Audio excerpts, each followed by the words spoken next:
Assalamualaikum warahmatullahi wabarakatuh. Selamat tengah hari semua. Alhamdulillahi rabbil alamin. Wassalatu wassalamu ala asyrafil anbiya'i wal mursalin wa ala alihi wa sahbihi ajma'in. Rabbi syrah li sadri wa yassir li amri wahlul 'uqdatam min lisani yafqahu qawli, amma ba'du. Alhamdulillah, tuan-puan dirahmati oleh Allah Subhanahu wa taala, kita kira ini tazkirah tengah hari lah. Jadi tuan-puan, selamat menunaikan kefarduan puasa semua. Kutiba alaikumus siyam kama kutiba alal ladina min qablikum la'allakum tattaqun. Dan semoga puasa kita pada hari ini akan menghasilkan takwa kepada Allah Subhanahu wa taala. Jadi tuan-puan yang dirahmati oleh Allah Subhanahu wa taala, saya Ustaz Ahmad Sani Zamri, secara langsung dari Asaza Center, situ Terengganu. Jadi tuan-puan yang dirahmati oleh Allah Subhanahu wa taala, alhamdulillah, Allah Subhanahu wa taala masih lagi mengurniakan kepada kita nikmat kesihatan, nikmat kehidupan. Kita dapat lagi hidup di atas dunia ini, dan kita masih berada di bulan Ramadan Al-Mubarak. Ramadan, bulan yang diberkahi oleh Allah Subhanahu wa taala. Jadi tuan-puan dirahmati oleh Allah Subhanahu wa taala, bulan ini adalah bulan berkah. Kata alim ulama, kenapa bulan ini bulan berkah sedangkan bulan lain, adakah bulan lain tidak berkah? Dan hanya bulan Ramadan sahaja yang digelar dengan Al-Mubarak. Al-Mubarak maksudnya diberkahi, bulan yang diberkahi oleh Allah Subhanahu Wa Taala. Sebab tu digelar Ramadan Al-Mubarak. Bulan Ramadan diberkahi. Kita tak sebut Rajab Al-Mubarak. Kita juga tak sebut Syaban Al-Mubarak. Kita juga tak sebut April Mubarak, Disember Mubarak. Tapi bulan Ramadan, bila sebut Ramadan, kita akan sebut gelarannya Ramadan Al-Mubarak.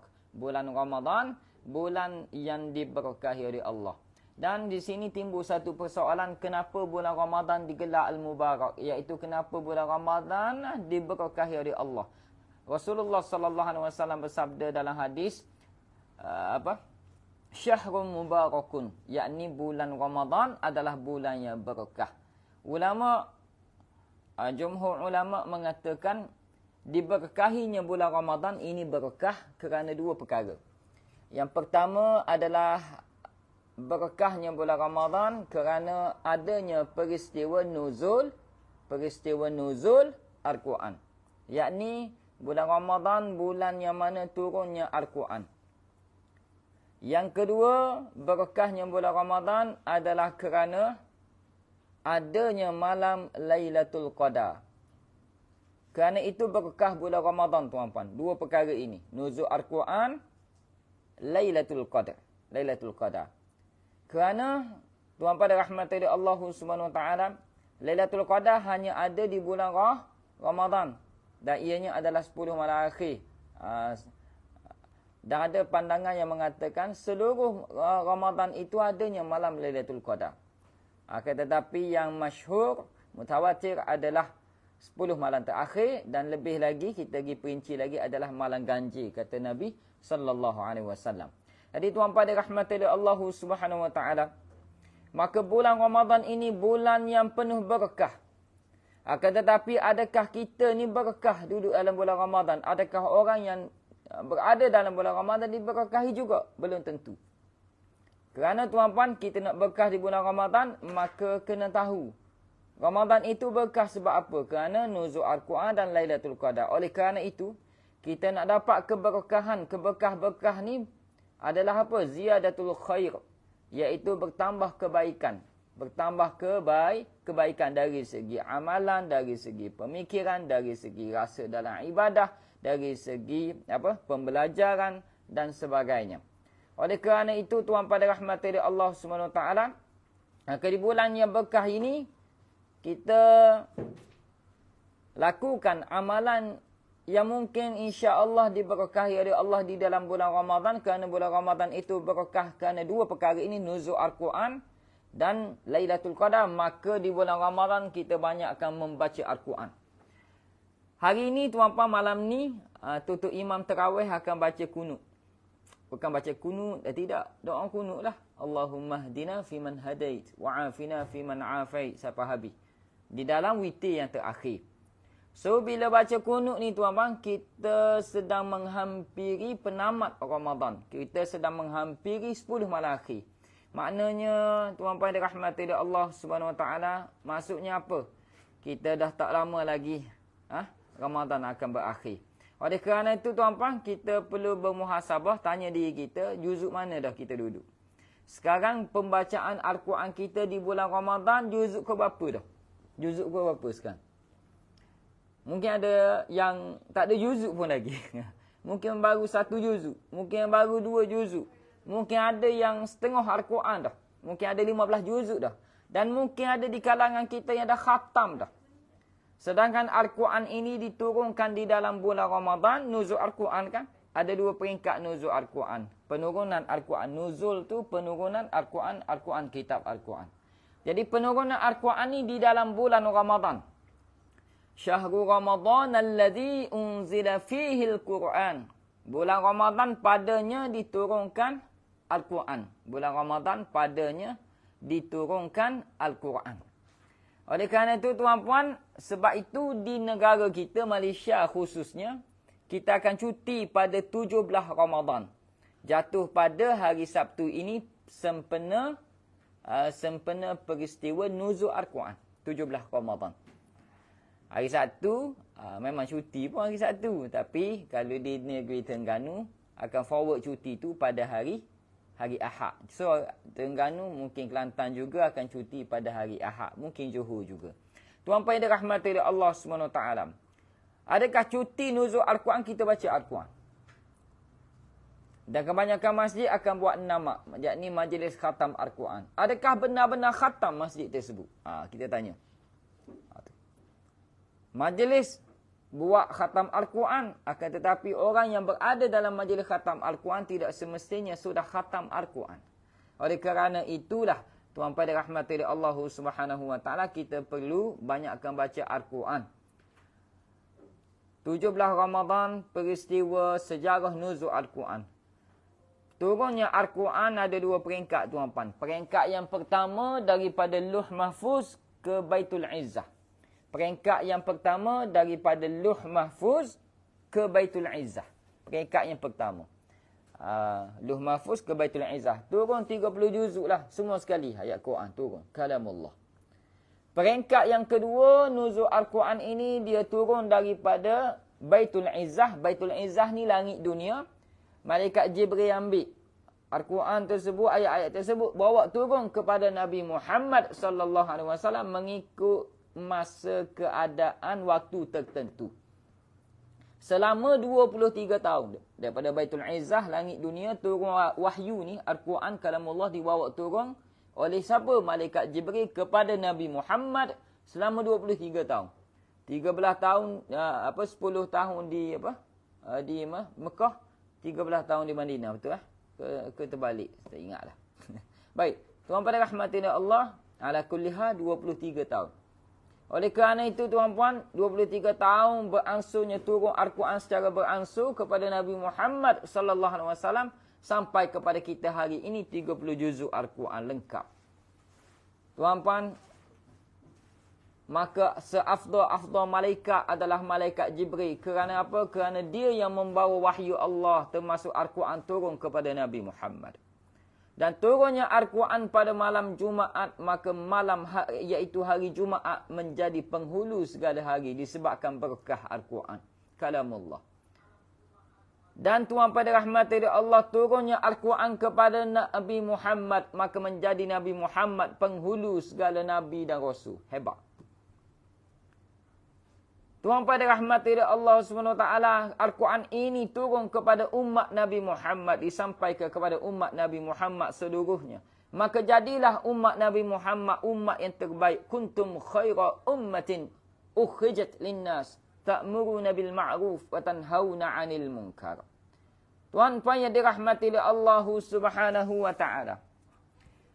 Maka turunnya Al-Quran di bulan Ramadan, maka berkah bulan Ramadan. Dan hari ini kalau Al-Quran itu turun di lisan kita, kita membasahi lisan kita dengan alunan ayat suci Al-Quran. Tadabbur ayat-ayat Al-Quran, belajar tentang Al-Quran. Dan Al-Quran itu turun dalam ingatan kita, ada di jiwa kita dan ada dalam kehidupan kita, kita amalkan. Maka insya-Allah kita akan diberkahi oleh Allah bukan sahaja di bulan Ramadan. Tetapi di bulan Ramadan kena bertambah lagi lah. Kerana Rasulullah sendiri selalu setiap malam bertadarus dengan malaikat Jibril alaihi salam. Setiap malam bertadarus. Khatam Al-Quran bersama malaikat Jibril. Kalau secara tu amalan Rasulullah, kita lagilah memang kena khatam. Tak cukup sekali, 2 kali lebih okey. Kalau sekali pun tak mampu, setengah juzuk tu apa?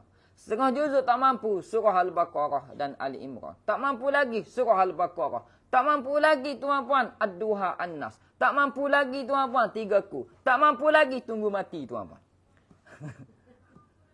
Jadi, tuan-puan rahmati Allah, Al-Quran. Kalau tak mampu lagi, tuan-puan, kalau sibuk sangat, bacalah 3 kul sebanyak 19 kali sehari. Pagi, petang, siang, malam. Jadi, tuan-puan dirahmati oleh Allah Subhanahu Wa Taala, jadi antara amalan berkah di bulan Ramadan adalah Al-Quran. Kerana Rasulullah sallallahu alaihi wasallam sendiri bertadarus dengan malaikat Jibril alaihi salam di bulan Ramadan. Itu yang pertama. Okey. Ada yang tanya, Ustaz, berapa harga kitab mimpi? Kita ada lagi ke kitab tu? Ke habis dah? Bawa sini sah. Bawa satu. Kita jawab soalan dulu. Harga kitab berkaitan dengan takwil mimpi lah. Tafsir mimpi. Kitab ni dalam bahasa Arab sebenarnya diterjemah dalam bahasa Indonesia dan mudah difahamlah untuk Nusantara insya-Allah. Harganya berapa? 80?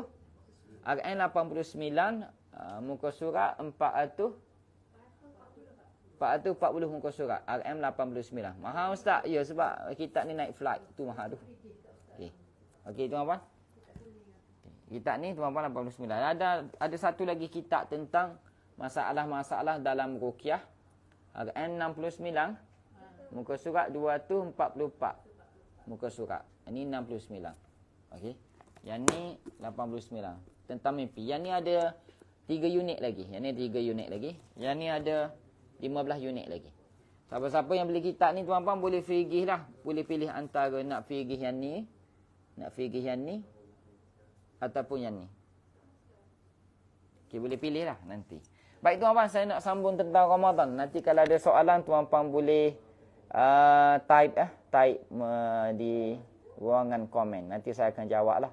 Kalau sempat saya tengok. Baik, tuan-puan yang dirahmati oleh Allah SWT. Itu yang pertama. Amalan berkah di bulan Ramadan. Yang pertama adalah bertadarus Al-Quran. Iaitu membaca Al-Quran. Itu yang pertama. Tuan-puan yang dirahmati oleh Allah SWT. Yang kedua.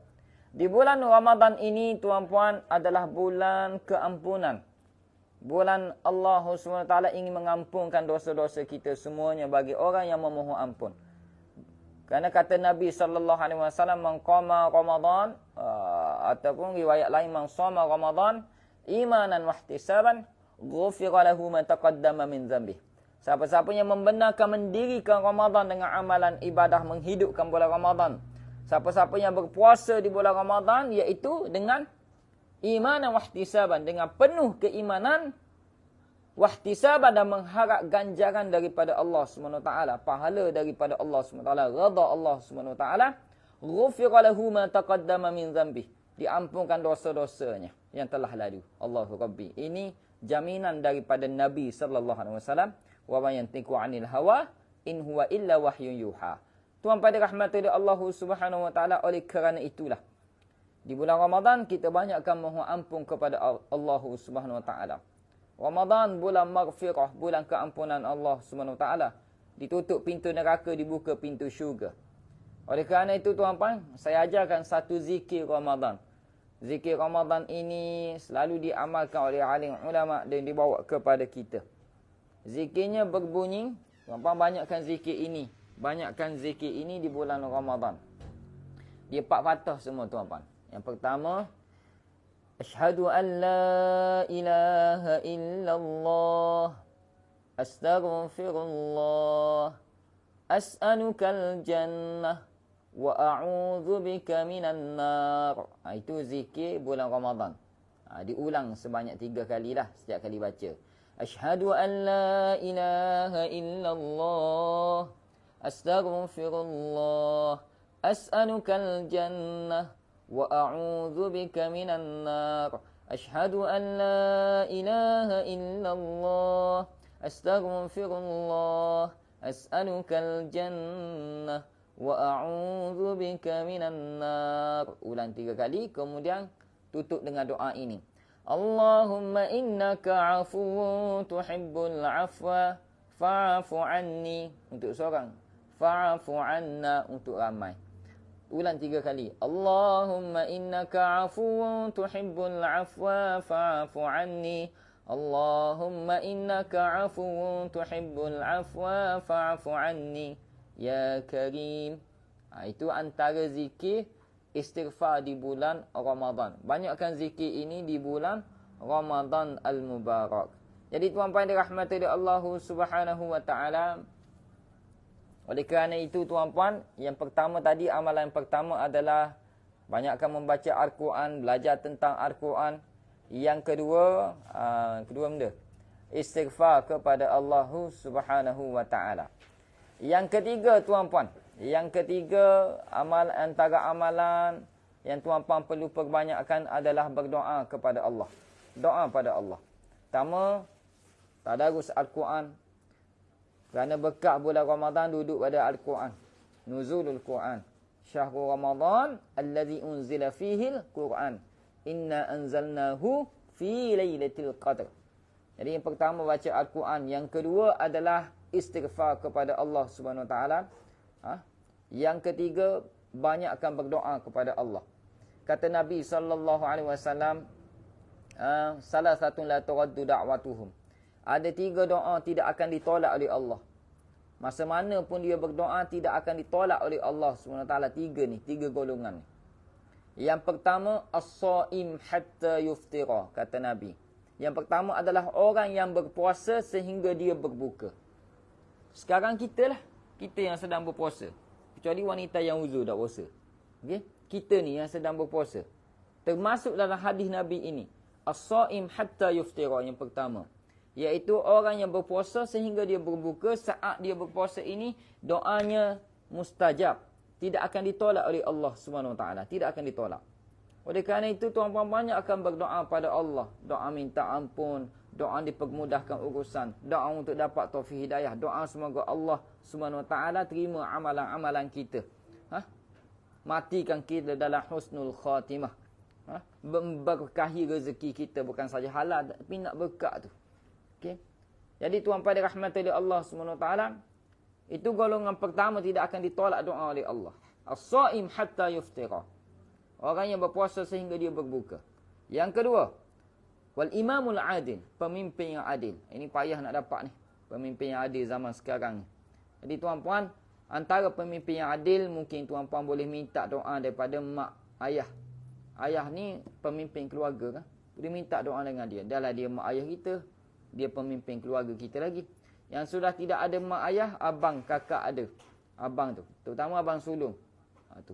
Minta doa dengan dia, jangan sombong kita adik-beradik. Minta doa dengan dia, siapa pun dia. Dia pemimpin keluarga kita. Yang ada suami. Yang ada suami. Yang ada suami seorang je. Yang ada isteri mungkin beberapa orang. Jadi, yang ada suami seorang tu, minta doa dengan dia. Dia pemimpin anda. Jangan sombong kita sebagai isteri nak minta doa daripada suami. Tuan pada rahmati Allah, saya ada satu kes. Ada satu kes seorang abang tu. Di Terengganu, dia call saya. Tolong saya ustaz, tolong saya. Saya kata, buat apa ni? Buat apa ni tuan? Saya tanya dia. Dia tanya, ya Allah ustaz, di bulan puasa ni, bulan puasa, minggu lepas dia telefon saya, minggu lepas. Dia mengadu tentang isteri dia. Saya tak sebut nama, saya tak sebut kampung. Saya hanya sebut negeri Terengganu. Malu orang Terengganu. Ni. Zaman sekarang ni zaman sekarang zaman panas. Zaman panas isteri minta cerai. Tu geng siapa tak tahu. Jadi tuan-tuan yang dirahmati Allah, zaman isteri dahaka zaman sekarang. Minta maaf saya sebut. Suami dahaka tak ada, isteri dahaka ada. Jadi tuan-tuan yang dirahmati Allah SWT. Jadi dia marah orang. Bukan semua. Hanya segelintir sahaja geng tersebut. Baik. Dia mengadu pada saya, Ustaz, tolong saya Ustaz. Saya tanya, kenapa abang ni? Kenapa tuan ni? Isteri saya Ustaz. Apa isteri? Isteri saya minta cerai. Saya kata, apa pula? Ustaz, dia minta cerai sebab dia kata saya tak layak bagi dia. Saya tanya, adakah abang terlalu baik untuk dia? Tidak. Dia kata, saya terlalu teruk. Jarang ada gitu. Terlalu teruk. Saya kata, teruk macam mana bang? Teruk macam mana tuan? Saya tanya dia. Okey. Saya tanya dia. Dia kata, Ustaz, saya tahu saya ni jahil agama. Suami dia sebut. Saya tahu saya ni jahil agama. Saya pun tak kuat ibadah. Quran pun saya tak pandai. Dan dia ni, Ustaz, dia ni, isteri dia lah. Dan dia ni memang pandai Quran Ustaz. Memang hari-hari bangun tahajud Ustaz. Tapi dia selalu hari-hari memperlekehkan saya, dia sebut. Dia hari-hari memperlekehkan saya. Awak tidak setara dengan saya. Awak tidak setarah dengan saya. Makam awak di bawah saya. Makam di sisi Allah lah. Dia yang menentukan makam dia di sisi Allah. Sepatutnya kita beramal ni, kita semakin tunduk. Semakin tawaduk. Bukan semakin agah. Dan dia sebut. Awak Quran pun tak pandai. Awak tahajud pun tak bangun. Awak tak layak tegur saya. Ya Allah. Sedangkan itu suaminya. Yalah, saya tanya abang tu. Abang ada tegur apa? Abang ada tegur benda tu, gan. Abang ada tegur benda isteri tu. Dia tegur isteri dia ni, dia ibadah lain macam sikit, dia kata. Dia ibadah lepas pada dia tahajud apa tu, dia duduk kat tikas sejadah dia, duduk macam retapa. Macam retapa lah. Kalau Naruto macam ni lah duduk. Contoh. Duduk macam nak kata zikir tak zikir. Dia gitu. Jadi suami dia tanya, awak tengah buat apa tu? Isteri dia kata, saya tengah panggil ruh para anbiya. Saya tengah panggil ruh wali-wali datang. Datang untuk apa? Datang masuk dalam tubuh dia. Dia panggil apa? Dia panggil tanasukh al-arwah. Perpindahan ruh. Suami tu marah lah. Suami tu kata, dok betul awak buat gini. Salah tu awak buat gini. Awak belajar dengan siapa? Dia jawab lah, dia ada belajar dengan seorang syekh tu. Seorang tok guru tu dia. Saya tak nak sebut nama. Dia sebut gitu. Wallahi, saya tak buat cerita. Ini cerita betul. Wallahi wa billahi wa tallahi. Saya sedang berpuasa dan ini bulan Ramadan. Saya cerita betul ni. Dia sebut nama guru dia. Dia sebut nama syekh dia. Dia kata syekh dia ajar dia. Boleh tanasukh al-arwah. Ni boleh panggil ruh masuk dalam badan kita ataupun anak kita. Untuk kita lebih mendekatkan diri kepada Allah, katanya. Suami dia pelik. Yalah, suami dia ni memanglah mungkin tak pandai baca Quran sangat. Mungkin tak kuat ibadah dan bukan ahli agama. Tapi suami dia tahulah juga. Benda ni ngaruk. Tak betul. Jadi, suami dia bertegur dia. Awak ni salah ni. Awak terlalu taksub ni kepada tok guru awak ni. Salah macam ni. Mana ada dalam agama kita macam ni. Bila suami dia tegur dia macam tu, terus isteri tu kata, awak tak layak tegur saya. Awak tahu apa? Awak tu belajar agama pun tak. Dia tegur.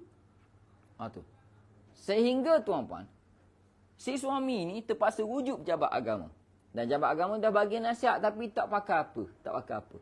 Dia memang taksub dengan tok guru dia lah, ajar pemindahan ruh tersebut. Kalau dalam perubatan Islam dia panggil mediator ataupun mediumisasi. Kalau dalam KKM dia panggil teknik menurun. Benda ni ngaruk kerana benda ni ada sakut paut dengan jin. Jin tu menipu dia. Penipu daya. Talbis iblis dipanggil. Jadi tuan-tuan dirahmati Allah, bila suami ni nasihat dia nak bawa dia jumpa ustaz dan sebagainya, dia minta cerai dengan suami. Dia minta cerai. Awak jangan ganggu ibadah saya. Kalau awak tak bangun tahajud, saya ni lebih baik dari awak. Ini perkataan-perkataan derhaka ini kepada seorang suami. Mempelekehkan suami. Kalau betul kuat ibadah, kenapa cakap macam tu sekali? Kenapa mendabik dada?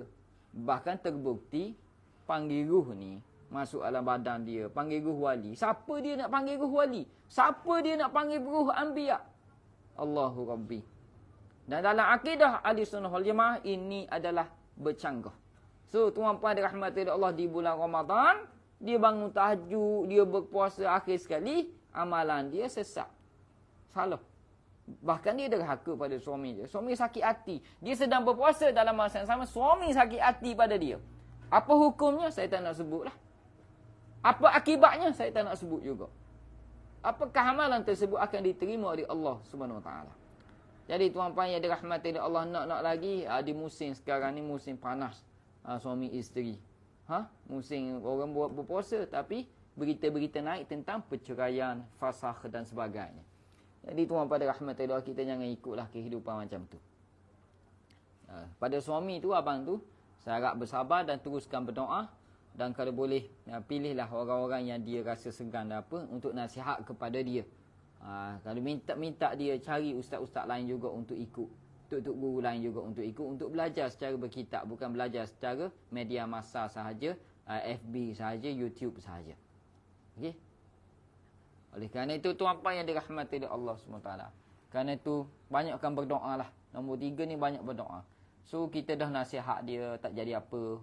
Dah bersabar dah. Tegur, dia marah kita. Tegur, dia caci maki kita. Kita ada satu lagi cara, iaitu kita berdoa kepada Allah. So, bulan Ramadan ini, kita berdoa kepada Allah SWT.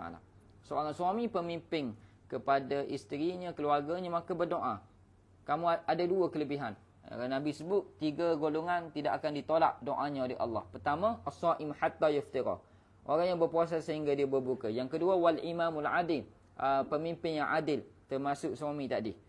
Yang ketiga, wa da'watul mazlumin. Orang yang dizalimi oleh Allah SWT. 3 doa ni yarfa'uhallahu fawqal ghamam. Allah angkat ke langit awan. Wa tuftahu laha abwabus sama', dibuka pintu-pintu langit. Wa yaqulu rabb wa izzati la ansurannak walau ba'da hin. Allah SWT berfirman, demi kemuliaanku, Allah akan tolong doa-doa ini, 3 golongan ini, dan memustajabkannya. Jadi hadis hasan sahih. Tuan pada rahmati Allah Subhanahu wa taala. Oleh kerana itulah antara amalan kita banyakkan berdoa di bulan Ramadan semasa sedang berpuasa ni. Dan antara doa mustajab lagi adalah sebelum kita berbuka. Maksud sebelum berbuka tu bukan masa orang azan kita baca doa. Tak. Sebelum orang azan lagi kita bersiap untuk buka, masa tu kita berdoa. Masa orang azan tu kita baca doa pendek je. Allahumma laka sumna wa bika amanna wa ala rizkika aftarna bi rahmatika ya arhamar rahimin. Minum, makan terus. Tu. Sebelum berbuka tu, sebelum azan tu banyak berdoa pada Allah Subhanahu Wa Taala. Okey, tuan-puan dirahmati Allah itu nombor 3. Pertama tadi tadarus Al-Quran, banyak baca Al-Quran. Yang kedua istighfar kepada Allah. Yang ketiga berdoa. Yang keempat tuan-puan, infak, sedekah. Antara sedekah yang afdal di bulan Ramadan adalah memberi makan orang yang sedang berpuasa. Maksud memberi makan orang yang sedang berpuasa bukan waktu tengah hari ya, waktu berbuka. Waktu berbuka. Jadi sebelum orang tu berbuka, kita sediakan jamuan untuk dia, sediakan makanan, beri makanan untuk dia. Dan dia berbuka dengan makanan kita beri pada dia. Kita akan dapat pahala seperti mana dia puasa tanpa mengurangi pahala orang yang sedang berpuasa. Itu disebut dalam hadis. Ini pahala yang mudah. Kita nak dapat pahala yang mudah. Beri orang lain makan, berbuka puasa. Bukan saja anak yatim, semua yang berpuasa tuan-tuan. Semua yang berpuasa. Nak fakir miskin. Tak semestinya anak yatim tu fakir miskin. Okay. Tapi fakir miskin tu sebenarnya lebih miskin daripada anak yatim. Kerana ada je anak yatim yang kaya. Tuan pada rahmatullah. Tapi kalau fakir miskin, sudah tentu miskin. Oleh kerana itulah, tuan-puan yang dirahmati oleh Allah Subhanahu Wa Taala, kita pada hari ini infaklah. Berilah orang makan, jangan berkira. Dan berinfak juga ke pusat-pusat tahfiz, pondok-pondok yang memerlukan, yang sedang membangunkan pembangunan bangunan ke prasarana ke dan sebagainya lah. Kita bantu dia. Nak yang swasta lah. Yang swasta, yang perlu berdiri dengan sendiri. Tapi tengok juga, kalau kita infak, sekejap beli welfare, bukan dia. Tujuan apa nak bawa pelajar? Itu tujuan dok logik tu. Okey. Oleh kerana itu tuan pada rahmati Allah Subhanahu Wa Taala. So, kena lihat juga kepada pertubuhan mana persatuan mana, madrasah mana yang kita nak infak tu, kena lihat, kena buat penelitian, buat penyiasatan sikit, supaya apa yang kita infak itu mengalir jadi jariah. Bukan kita infak guna buat benda lain. Ini tengok juga. Pada itu tuan pada rahmati Allah, sempena bulan Ramadan ini, kami di Asaza Official ada menganjurkan, insya-Allah menganjurkan satu program yang dinamakan Sekampit Berah. Sekampit Berah Semurni Ukhuwah. Sebenarnya kami buat setiap tahun. Program Sekampit Berah ni setiap tahun kami buat. Sekampit Berah tu maksudnya beras 10 kg lah. Kita beli secara borong. Lebihlah 50 kapit kita beli. Kemudian kita akan agihkan kepada fakir miskin sahaja. Kepada fakir miskin sahaja yang sudah kita kenal pasti. Dan program ni kita telah buat bermula tahun 2015 lagi. Masih PKP je tak buat. Tapi tahun ni insya-Allah kita akan kembali buat program Sekampit Berah Semurni Ukhuwah. Dan kita akan agihkan bersama dengan staf-staf kita semua ni, dan juga belia-belia remaja yang bersama dengan kita, tim kita lah. Kita akan mereka berkhidmat, kita akan agihkan kepada fakir miskin lah nanti insya-Allah. Jadi masa agihan tu tak ada live lah, ada apa, sebab kadang kena jaga privasi mereka. Ada yang tak nak ditunjukkan kepada masyarakat, kita kena tahulah. So kita akan agihkan kepada mereka lah, dan sekadar untuk Sekampit Berah Semurni Ukhuwah, untuk menyambung silaturahim. Tanya mereka apa keperluan mereka, sihat ke, puasa makan apa hari ni. Ni daripada kami ada sedikit Sekampit Berah, tak banyak, 10 kg je, untuk tuan-puan sekeluarga. Kita bagilah pada dia. Gitu. Jadi tuan-puan, kami mensasarkan daripada pihak kami sendiri akan keluarkan sebanyak 40 unit 10 kg berah. Tu. Jadi tuan-puan, kalau tuan-puan nak tambah, tuan-puan nak join kami, bolehlah. Nanti boleh PM admin kami, kata saya nak infak untuk program Sekampit Berah. Nanti kami akan hantar laporan aktiviti tersebut. Sebab kalau ada infak juga, kalau kamu semua nak join sekali infak, dan kami akan laksanakan lah. Nanti kami akan kena ambil gambar lah. Untuk kalau kamu tak join apa, kami tak ambil gambar apalah. Itu sekadar khidmat daripada kami saja. Tapi kalau dah ada infak orang ramai, terpaksalah kami ambil buat laporan sikit, ambil gambar sikit untuk kita letak di dalam page kita yang menyatakan program ini benar-benar berjalan. Kita bukan scammer. Okey, tuan-puan dan rahmatullah Allah, siapa nak join bolehlah. Makluman lanjut akan diberikan oleh admin kita, insya-Allah. Program Sekampit Berah ni kita akan buka bermula hari ini untuk infak Sekampit Berah Semurni Ukhuwah, untuk kita berikan, hadiahkan, infakkan pula kepada fakir miskin di kawasan negeri Terengganu, khususnya Besut dan Setiu. Tempat lain tu jauh nak pergi. Yang mana ada video puasa pun boleh infak berah. Dia panggil akak wakalah, mewakilkan kepada pihak kami untuk disampaikan kepada fakir miskin bagi video. Tapi janganlah secupuk berah, belilah hak 5 kg paling kurang. Itu yang lebih tu jadi derma lah. Okey, tuan-puan boleh join juga yang buat video pun. Kami buka bermula hari ini sampai 14 hari bulan 4 saja. Kerana pada 15 hari bulan 4 kami nak buat agihan dah. Pada hari Sabtu lah 15 hari bulan 4 tu. Bila 15 hari bulan 4 ni? 2 minggu lagi lah. 2 minggu lagi. Seminggu lebih lagi lah. InsyaAllah. Kalau nak join pun boleh tuan-puan. Okey? Jadi tuan-puan dirahmati Allah, itu program semasa lah. Dan ada satu lagi makluman untuk program sempena peristiwa nuzul Al-Quran. Dan sejarah nuzul Al-Quran 17 Ramadan yang kita sambut jatuh pada hari Sabtu ni, terdekat ni. Dan kita akan cuti lah kalau di Terengganu, Kelantan. Hari Ahad forward cuti, Ahad cuti umum. Dan sempena nuzul Al-Quran ni, insya-Allah tuan-puan, kami akan mengadakan percuma saja seminar nuzul Al-Quran. Seminar nuzul Al-Quran yang akan membahaskan tentang ilmu Al-Quran.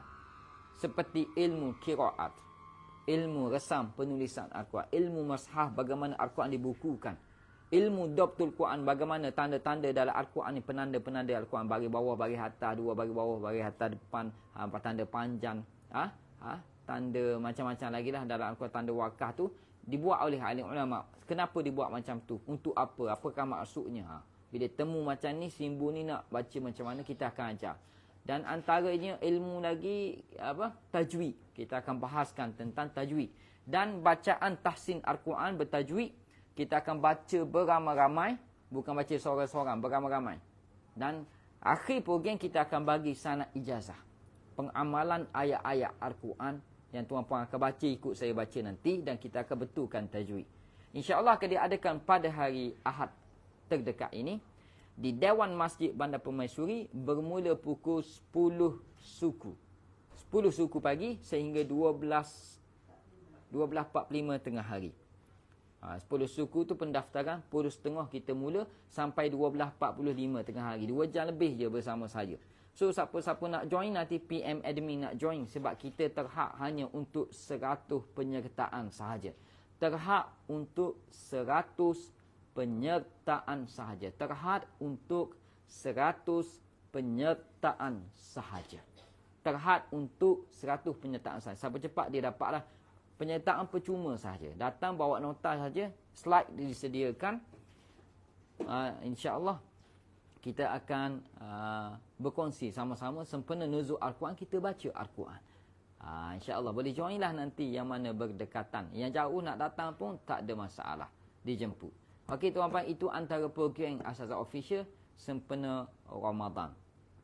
Program lain tak adalah, rawatan pun tak ada sangat lah pada musim ni. Yang Ustaz tak buat rawatan ke bulan Ramadan? Buat kepada orang yang tak puasa saja. Iaitu perempuan yang uzur lah, wanita yang uzur, dia boleh datang lah kalau nak buat rawatan. Yang berpuasa saya tak galakkan. Kerana apa? Kebanyakan kita ruqyah orang yang puasa akan muntah. Jadi muntah tu dipanggil muntah sengaja. Sengaja dia datang untuk diruqyah tu dipanggil sengaja. Maka muntah tu kerasukan tak sedar diri dipanggil batal puasa. So sayanglah kalau batal puasa.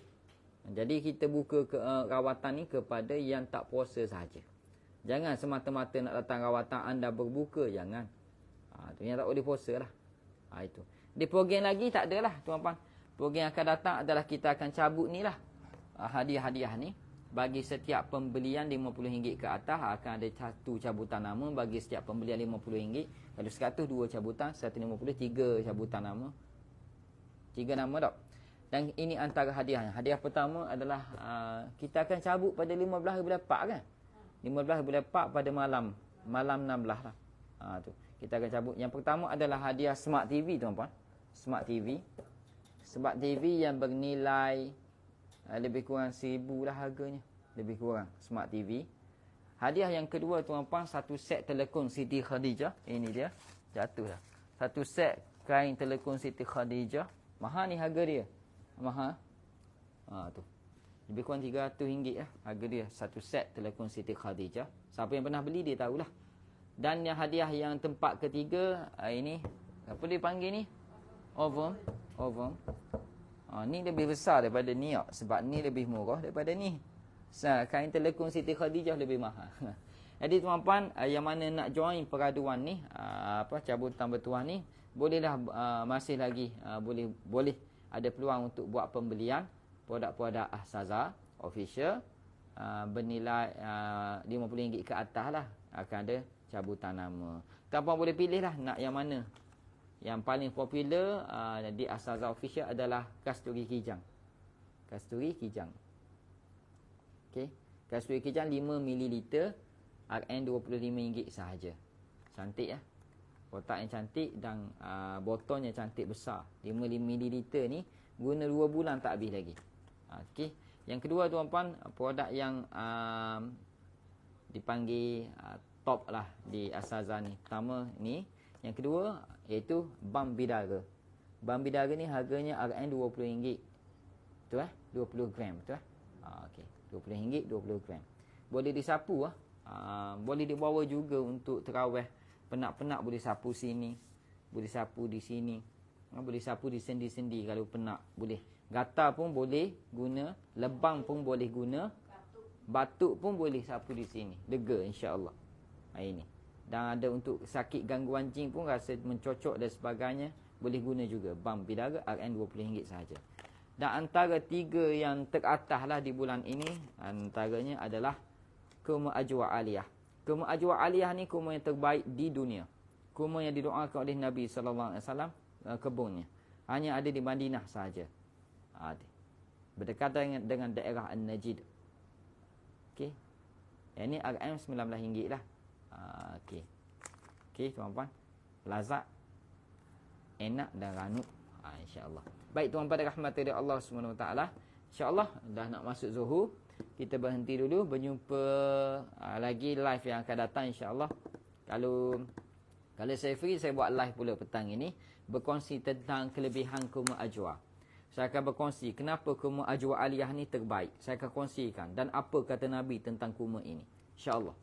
Pada petang ini. Kalau ada masa lah. Kalau tak ada masa, malam ini. InsyaAllah. Baik. Jumpa lagi pada masa akan datang. Wabillahi taufiq wal hidayah. Assalamualaikum warahmatullahi wabarakatuh. Ahadun ahad. Allahu akbar.